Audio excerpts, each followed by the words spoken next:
Hey everyone, welcome back to another full OLL made easy tutorial. Today we'll be going through the eye shapes. So as the name suggests, the eye shapes pretty much just mean the OLL cases with the straight line right down the middle like this. So there's 4 different types of eye shapes that you can get for full OLL. So starting with the first one that I have here, you'll notice that there's headlights on one of the sides and no headlights on the other side. And also the eye is held horizontally. In this case, the algorithm is actually quite straightforward. So from this angle with the headlights pointing to the right, you can do this algorithm here. So it just starts with an F move, double inverse sexy, and then you finish off with an F prime. So moving on to the next eye-shaped case, once again we want to hold the eye horizontally so that it forms a horizontal line. In this case you'll notice that we have headlights on both sides. So for this case here, we can do a slightly different algorithm to solve this case, also a fairly simple algorithm to remember.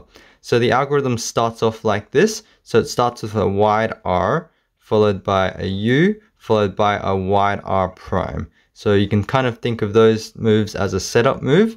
Following that, it's double inverse sexy. And then you just undo the setup moves. So that's wide R, U prime, wide R prime. And that solves that OLL case.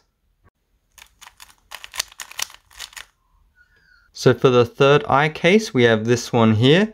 Now for this one, you want to notice that we have one of the 3x1 bars on the side here, but on the other side, the yellows are kind of a bit more spread out.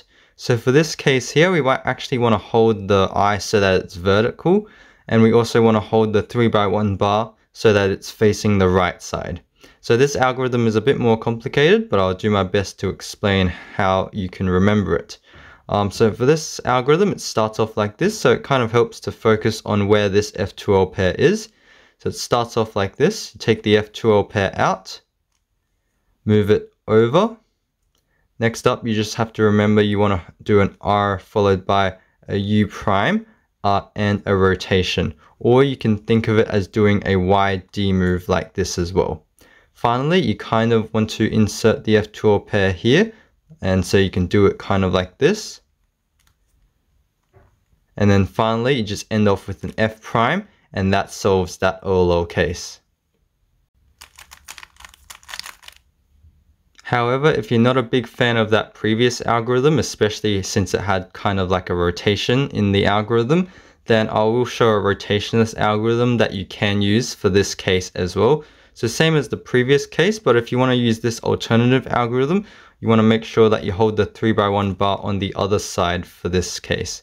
So from this angle, you can do this algorithm. So it starts off with an R prime followed by an F prime. So make sure you do the F prime with the index finger like this. U prime followed by an F followed by another U prime. And now you can kind of think of it as trying to insert this F2L pair in the back here. So it's R, U, R prime, U, R like that. And that solves that OLL.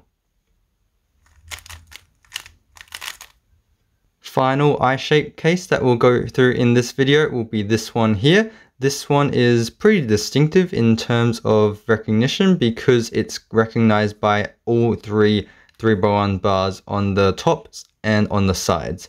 So for this case, you want to hold the eye so that it's vertical. Otherwise, you can think of it as having 2 3x1 bars on the left and right sides. So this algorithm is a bit more trickier, but I will do my best to explain how you can remember it. So from this angle, it starts off with an R followed by a U2. Following that, R2, U prime, R, U prime, R prime, U2. And at the end here, you can kind of think of it as ending off with a sledgehammer. So kind of like that. Alright guys, so that's it for all 4 of the eye-shaped cases. I hope you guys found this video helpful. Like the video if you learned something new. Please subscribe if you want to see more similar videos in the future. And if you got questions about anything in this video, feel free to leave it in the comment section down below. I'll do my best to answer those as well. Thanks again for watching, and I'll see you guys in the next video.